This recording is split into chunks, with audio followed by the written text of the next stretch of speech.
आपने कभी पानीपत फर्स्ट के बारे में सुना है?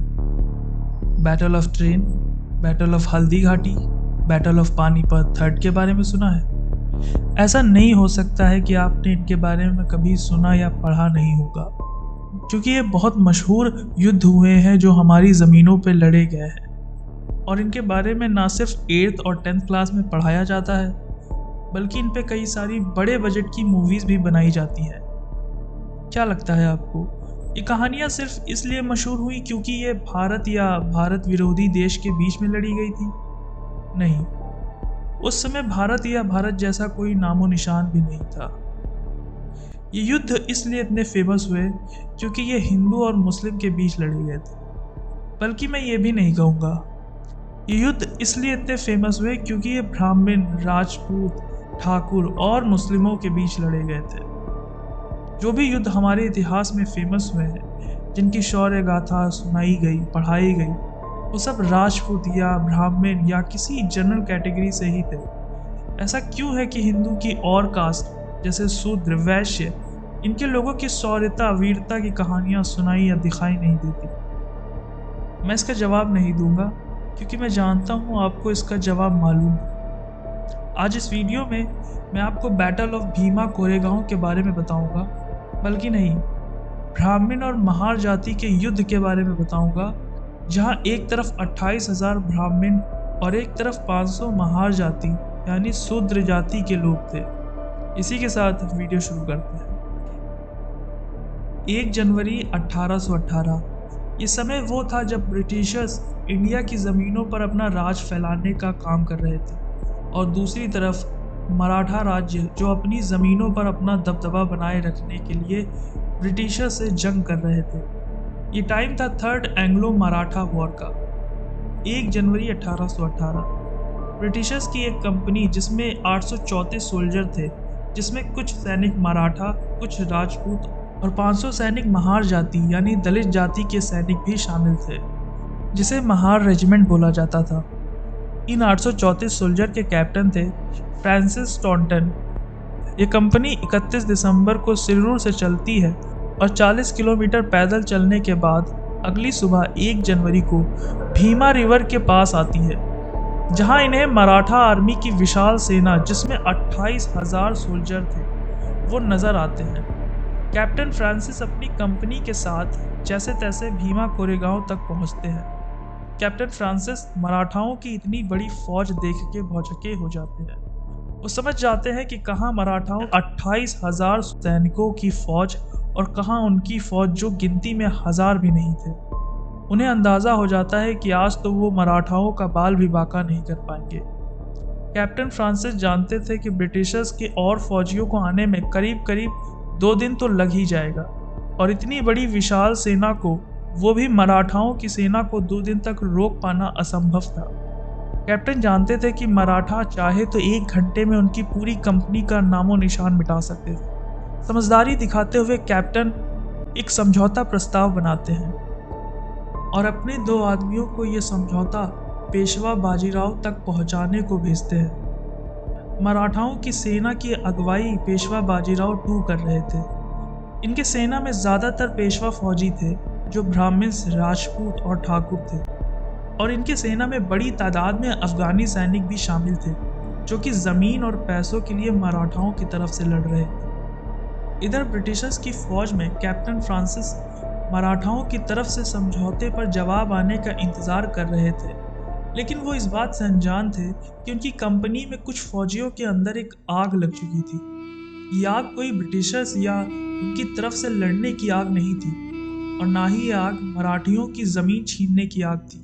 ये आग थी 3000 साल से चली आ रही गुलामी की आग। ये आग थी उस गुलामी की जो एक धर्म के नाम पर ज़बरदस्ती थोपा जा रहा था। ये आग लगी थी महार रेजिमेंट के सैनिकों के अंदर, जो कि जाति से दलित थे और जो सदियों से ब्राह्मण, राजपूतों और ठाकुरों की गुलामी सह रहे थे। महार रेजिमेंट के सैनिकों को ये पता था कि इस विशाल मराठी सेना में सभी ब्राह्मण, राजपूत या ठाकुर ही थे, और ये पहली बार हो रहा था जब दलितों को लड़ने का मौका मिला था ब्राह्मण, राजपूत और ठाकुरों के खिलाफ। इससे पहले तो ऊंची जाति के सामने नीची जाति के लोगों को सीधा खड़े होने की भी इजाज़त नहीं थी।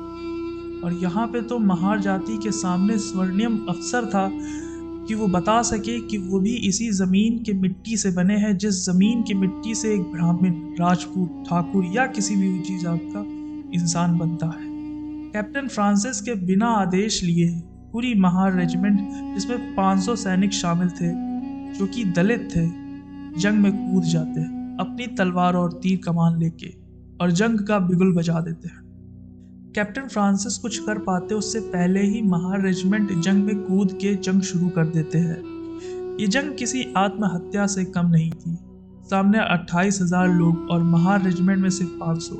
लेकिन जब आप अपने से ज़्यादा अपनों पे हुए जुल्म के लिए लड़ते हैं, जब आप समाज में बराबरी की इज्जत ना मिल पाने की वजह से लड़ते हैं, जब आप लड़ते हैं नीच, छोटी जाति और अशुद्ध कहलाए जाने की वजह से, तब इंसान के अंदर आत्मा नहीं बल्कि परमात्मा लड़ते हैं।